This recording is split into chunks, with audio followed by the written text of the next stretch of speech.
Dan tulisan itu menjadi pesan, dah habis gelap terbitlah terang, di mana-mana dibaca. Kekuatan pada naratif. Nah, sekarang bagaimana kita mendapatkan inspirasi untuk punya gagasan supaya muncul menjadi narasi, supaya langsung kemudian jadi aksi. Interaksi, teman-teman, kunci. Inspirasi tidak datang lewat meditasi. Inspirasi datang lewat interaksi. Di sini hadirin sekalian. Anda semua di sini memilih untuk hari Sabtu berada di ruangan ini. Untuk apa? Berinteraksi.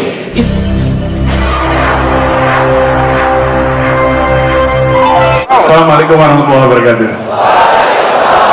Selamat siang, salam sejahtera buat semuanya, teman-teman semua yang hadir di sini, khususnya yang menyiapkan acara ini, Bung Arif Rosid dan teman-teman semua. Kita beri tepuk tangan untuk mereka yang menyiapkan acara.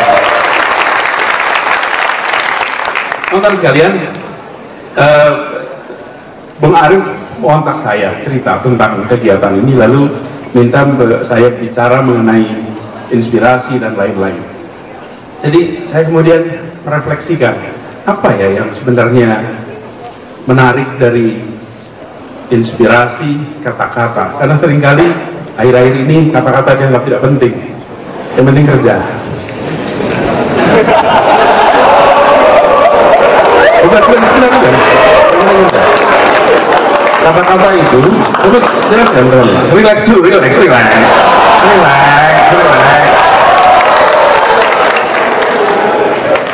Kenapa ini menjadi sesuatu? Coba teman-teman. Tahukah Anda siapa yang menjadi Person of the Year tahun 2019 di majalah Time? Greta. Pernah mengerjakan apa dia? Enggak, dia bikin apa dia? Dia bikin movement pakai apa? Kata-kata. Namanya siapa? Greta dari Swedia. Greta dari dari Swedia. Umurnya 16 tahun. 16 tahun umurnya. Dia punya pemikiran, lalu dia turunkan pemikiran itu menjadi satu rangkaian kata-kata protes. Kata-kata protes. Dia bawa kata-kata protes itu ke depan parlemen, ke depan pengambil kebijakan, dengan memberikan pesan begini: kami pemilik masa depan, lingkungan hidup masa depan adalah milik kami, bereskan lingkungan hidup sekarang demi kami di masa depan. Itu pesan kira-kira. Apa yang terjadi? Kata-kata itu menggerakkan. Kata-kata itu bukan kemudian menjadi sesuatu yang dianggap tidak penting, bahkan sampai berbicara di forum-forum internasional, di UN, di berbagai tempat. Bayangkan, pemimpin dunia dipaksa memperhatikan kata-kata anak umur 16 tahun. Dia belum berbuat sesuatu. Tapi memang anak muda selalu, seperti saya sering katakan, anak muda itu tidak menceritakan masa lalu, karena memang anak muda belum punya masa lalu. Anak muda tidak menawarkan masa lalu, anak muda menawarkannya masa depan.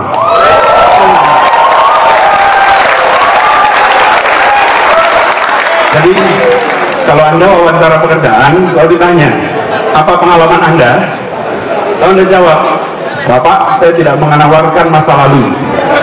Ya. Kalau Anda tanya pengalaman, saya memang baru lulus. Tapi kalau Anda ingin punya masa depan, ajak saya berada di tempat Anda. Saya akan siapkan.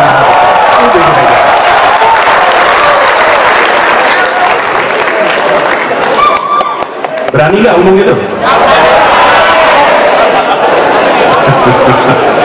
Anak muda tidak menawarkan masa lalu, anak muda menawarkan masa depan. Mau tahu nggak ciri-ciri orang tua? Gini, kalau bicara mulainya dengan gini, dulu, akhir kan. Jadi kalau Anda ketemu orang mulainya, meskipun usianya 25 tahun ya, kalau mulainya dengan kata dulu, maka tak penting berapa hitungan tahun lahirnya, dia sesungguhnya sudah tua. Sudah tua. Jadi teman-teman, bicara ke depan. Karena itu, Bagi teman-teman semua, ini banyak anak-anak muda, banyak yang berpotensi pemimpin, banyak yang sudah jadi pemimpin. Apa yang membuat Anda disebut sebagai pemimpin? Kenapa Anda disebut pemimpin? What makes you a leader? Kenapa? Mengayomi, bagus, satu. Apa lagi? Apa? Mempengaruhi, good. Apa lagi? Ya? Dipercayai, oke. Terus? Apa? Eksekusi, good. Apa lagi? Visioner, apa lagi? Action, apa lagi? Teman-teman? Apa lagi?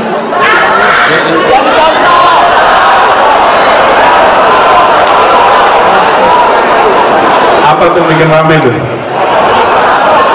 Ini teman-teman sekalian, tadi mengayomi, action, apa lagi itu? Eksekusi, mempengaruhi. Teman-teman sekalian, sebetulnya itu adalah fase berikutnya. Anda disebut pemimpin, apalagi di antara anak muda, if and only if you have follower. If nobody follow you, you are no leader. You are no leader. Disebut pemimpin kalau ada orang lain secara sukarela mengikuti Anda, secara sukarela mengikuti kata-katanya, yang dikerjakannya. Apalagi pemimpin muda, anak muda itu disebut pemimpin bukan karena diakui oleh pemerintah, tapi karena diakui oleh sebayanya. Itu disebut pemimpin muda. Nah, jadi teman-teman sekalian, kalau orang sukarela mengikuti Anda, maka Anda harus berkomunikasi, Anda harus menyampaikan gagasan. Dan ini yang saya ingin saya sampaikan di sini. Ada urutannya. Ada orang mengikuti, Anda harus punya gagasan. Kalau Anda tidak punya gagasan, it's tough. Lalu itu harus diterjemahkan nanti. Diterjemahkan dalam bentuk apa? Narasi. Anda bisa menerjemahkan bentuk narasi. Narasi itu bisa bentuknya lisan, bisa bentuknya tulisan, bisa bentuknya audiovisual, bentuknya bervariasi, tapi you have to have narrative. Anda harus punya narasi, dan narasi itu terjemahan dari gagasan turun jadi narasi, lalu narasinya diterjemahkan dalam bentuk aksi, karya, kerja. Karena itu kerja karya di fase paling akhir. Sebelumnya harus ada gagasan, ada narasi, lalu ada kerja, actionnya. Teman-teman sekalian, itu sebabnya mengapa terutama bagi kita teman-teman masih relatif usia belia, manfaatkan kesempatan kemudaan Anda untuk menguji diri sendiri bahwa Anda harus bisa menerjemahkan gagasan menjadi narasi, lalu kolega, teman-teman mau mengikuti Anda secara sukarela dan mewujudkan dalam bentuk aksi yang bermanfaat untuk semua. Fasenya begitu. Dan ini jangan pernah remehkan kata-kata, karena ini semua disampaikan pakai kata-kata. Kalau kata-kata tidak penting, tutup online itu. Karena semuanya media tutup, TV tutup. Kenapa? Karena di situ ada pesan dengan naratif. Jadi teman-teman, ini harus diwujudkan, ujungnya pada aksi. Tapi jangan sampai action tanpa naratif, tanpa gagasan, you go nowhere. Apa yang tadi saya berikan ilustrasi adalah sebuah gagasan diterjemahkan dalam bentuk naratif, dia gandakan dan meluas. Bahkan kita semua sesungguhnya sudah punya contoh seperti itu, yang lebih senior lagi, udah jadi buku sejarah sekarang, cerita sejarah. Tiap 21 April kita merayakan apa? Hari Kartini. Hari Kartini itu beliau membuat apa? Sekolah. Bikin sekolah? Tidak. Bikin perguruan besar? Tidak. Menggerakkan ribuan orang? Tidak. Dia membuat apa? Tulisan. Tulisan, kata-kata. Dan Jakarta jadi salah satu bukti kekuatan itu. Apa? Ada rumah sakit namanya Budi Kemuliaan. Budi Kemuliaan itu dibangun sekitar 100 tahun yang lalu oleh orang-orang yang membaca tulisan R.A. Kartini, lalu dia mengatakan, mari kita wujudkan apa yang menjadi narasi dari R.A. Kartini, dan sampai sekarang kita merasakan rumah sakit Budi Kemuliaan, ribuan orang lahir di tempat itu.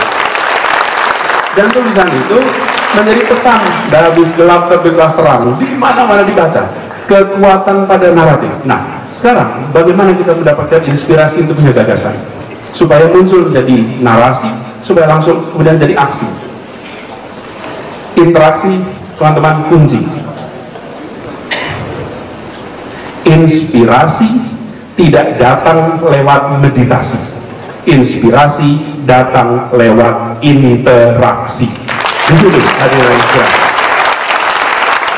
Anda semua di sini memilih untuk hari Sabtu berada di ruangan ini. Untuk apa? Berinteraksi. Interaksi itulah yang menghasilkan inspirasi. Dan inspirasi itu tidak muncul dari dalam pikiran kita sendiri, lewat interaksi dengan apa? Dengan pribadi lain, dengan lingkungan, dengan apapun yang kita jalani. Dilihat, refleksi, ambil hikmahnya, muncul gagasan, muncul ide. Di sini kekuatan interaksi. Karena itu, bila anak muda hanya di rumah, hanya di sekolah, maka dia akan mengalami paceklik inspirasi. Yes. Dia akan terinspirasi. Tapi bila dia keluar, dia datangi orang, dia diskusi, dia datangi kegiatan, dia datangi korporasi, dia datangi inovator, dia datangi semua itu dengan penuh curiosity. Apa yang terjadi? Sesungguhnya dia sedang memproduksi inspirasi yang amat banyak bagi dirinya. Dan ini teman-teman, yang nanti akan tumbuh kumulatif. Waktu saya sudah habis, jadi saya harus selesaikan di sini. Tapi pesan saya, di ujung Anda nanti berkarya. Sebelum berkarya, Anda siapkan ada narasi supaya apa yang Anda gagas memiliki efek pengaruh gaung yang luas. Karena ada narasinya. Sebelumnya harus ada gagasan. 3 itu Anda kerjakan: gagasan, narasi, aksi, dan ini dibangun lewat adanya inspirasi, munculnya dari interaksi. You do that and you own the future. Terima kasih.